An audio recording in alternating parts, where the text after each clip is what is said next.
زندگی کا سب سے پہلا دور کیا ہے؟ بچپن کا، لڑک کھیل کود، اس کھیل میں کوئی تلذذ نہیں ہوتی، کوئی سینشول گریٹیفیکیشن جسے انگریزی میں کہتے ہیں، کوئی حصی قسم کی لذت حاصل کرنا، یہ نہیں ہوتا۔ کھیل معصومانہ کھیل، معصوم ہے کھیل ہے، معصومانہ کھیل ہے، اس میں کوئی اور ایلیمنٹ نہیں ہے۔ اس سے ذرا آگے آئے جسے آپ ٹین ایجر کہتے ہیں، جو انسانی زندگی کا خطرناک ترین دور ہے۔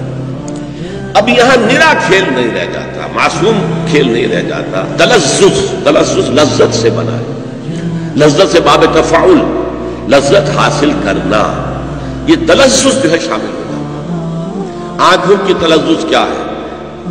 حسین شے کو دیکھنا، حسین صورت نظر آئی ہے، آنکھوں کو لذت محسوس ہوئی۔ گانوں کا تلذذ کیا ہے؟ گانا سن رہے ہیں، ردم ہے، سریلی آواز ہے، کانوں کی لذت لے رہے ہیں، یہ تلذذ ہو رہا ہے۔ وہ بچپن لڑکپن میں کیا پتا کون گا رہا ہے، لیکن نہیں، اب آیا ہے، اب ٹین ایج، اس کے اندر آنکھوں کا تلذذ، کانوں کا تلذذ۔ پھر بات اچھی نہیں ہے لیکن مجھے بیان کرنا پڑتا ہے، کچھ لوگ شکایت کرتے ہیں، کچھ اس دور میں انسان اپنے جنسی اعضاء سے بھی کھیلنا شروع کر دیتا ہے۔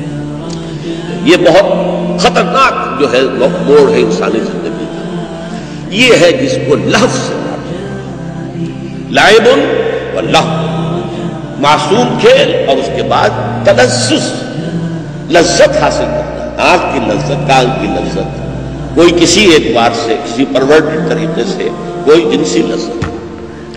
اس کے بعد ذرا اگلا مرحلہ آتا ہے زینت، بناؤ سنگھار، اچھے سے اچھا لباس پہنوں، اور وہ بالکل نئے سے نئے ڈیزائن کا ہونا چاہیے۔ یہ تو آؤٹ آف فیشن ہو گیا۔ کبھی پتلون جو ہے اس کے بہت چوڑے جو ہے پانچے کر دیے جاتے تھے، اس وقت ایک انسان کہتا تھا یہ پرانی پتلون میں نہیں پہن سکتا، اس کے تو موری بڑی تنگ ہے۔ آج تو زمانہ بدل گیا۔ کبھی یہ ہے کہ تنگ موری کا معاملہ ہو گیا، فیشن بدلتے رہتے ہیں، اور ایسے بدلتے ہیں کہ خاص طور پر پیرس کہ جو کہ دنیا میں فیشن کا سب سے بڑا مرکز ہے، اس کا لطیفہ مشہور ہے کہ ایک درزی کو ایک نیا ڈیزائن لے کر اس نے بنایا تھا، بھاگا ہوا جا رہا تھا۔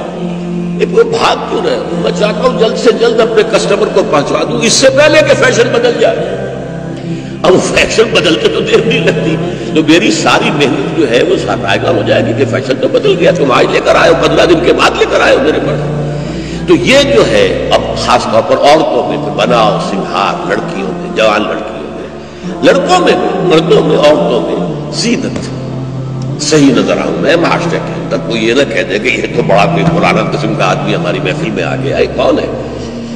اس کے بعد اگلا مرحلہ آتا ہے، یہ یوں سمجھیے 30 سے لے کے 40 برس کی عمر، اس میں تفاخر، فخر کا، میری نسل بلند ہے، میری ذات اونچی ہے، میرے پاس دولت زیادہ ہے، میرے پاس قوت و حشمت زیادہ ہے، تفاخر بین، خون پر، رنگ پر، پیشے پر میرا پیشہ بہت اعلیٰ ہے، میری حیثیت معاشرے میں بہت بلند ہے۔ اور یہاں تفاخر کہا گیا، یہ باب تفاعل میں کیا ہے خاصہ کہ ایک دوسرے کے مقابلے میں آتا ہے، فخر میں ایک دوسرے سے آگے نکلنا، یہ تفاخر ہے، فخر، ایک دوسرے پر فخر کرنا، رنگ پر، نسل پر، دولت پر، مال پر، اور ایک زمانے میں اولاد پر ہوتا تھا، آج کا دور بدل گیا۔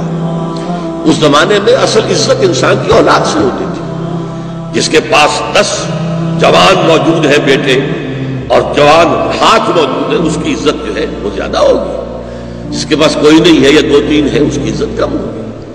مجھے لطیفہ یاد ہے، میرے کلاس فیلو نے میڈیکل کالج میں سنایا تھا کہ ایک بوڑھے آدمی کے 11 بیٹے تھے، لیکن 11 کے 11 کو انہوں نے پڑھا دیا، ڈاکٹر 5-6 تو ان میں سے ڈاکٹر تھے اور اعلیٰ عہدوں پر چلے گئے، اور ایک کوئی ان کا قریبی رشتہ دار تھا، اس کے 2 بیٹے تھے، انہوں نے کچھ پڑھا لکھا نہیں۔ اب جب وہ جھگڑا ہوتا تھا وہ لاٹھی لے کر میدان میں آ جاتے تھے، یہ پڑھے لکھے دبک جاتے تھے، انہیں معلوم ہے ہماری زندگی بہت قیمتی ہے، 20 سال ہم نے لگا کر میڈیکل تعلیم حاصل کی، ہم میدان میں کیسے آ جائیں، رسک کیسے لے لیں؟ تو وہ چیختا پھرتا تھا کوئی میرے 11 پڑھے ہوئے لے لے اور مجھے ایک ان پڑھ دے دے، جو میرے ساتھ کھڑا ہو کر میدان میں تو آ سکے، مقابلہ تو کر سکے، ایک ان پڑھ مجھے چاہیے، یہ 11 جو پڑھے لکھے مجھے۔ تو اولاد کی کثرت جو ہے یہ بہت بڑی فخر کی بات ہے۔ اب اس کے بعد جب انسان، یہ 40 برس کی بات ہوتا ہے جب عمر ڈھلنی شروع ہوتی ہے، اب تفاخر کا معاملہ ختم، اب تکاثر، زیادہ سے زیادہ دولت، زیادہ سے زیادہ مال، زیادہ سے زیادہ اولاد، تکاثر میں کثرت سے مقابلہ کرنا۔ اب چاہے مونچھ جو ہے نیچی ہی نہیں موڑ دی جائے، لیکن پیسہ آنا چاہیے، دولت آنی چاہیے۔ مجھے اس سے غرض نہیں ہے کہ میری مونچھ نیچی ہو گئی ہو جائے، کوئی پرواہ نہیں، بلکہ مونچھ میں منگوانے کو بھی تیار ہوں، پیسہ۔ یہ تکاثر فی الاموال والاولاد یہ ختم نہیں ہوتا جب تک انسان مٹی تلے دبا نہ دیا جائے۔ یہ آخری دور انسان کا، چاہے ایک شخص کے پاس اتنی دولت ہو کہ 10 اس کی پشتیں بیٹھ کر کھا سکے پھر بھی، اور اس کی ٹانگیں چاہے قبر میں لٹکی ہوئی ہو، لیکن تکاثر پیچھا نہیں چھوڑے گا۔ اس پر پوری ایک صورت ہے قرآن کی، آپ کو معلوم ہے، الہاکم التکاثر حتی زرتم المقابر۔ تمہیں یہ کثرت اور محتاج کی طلب نے غافل کیے رکھا، یہاں تک کہ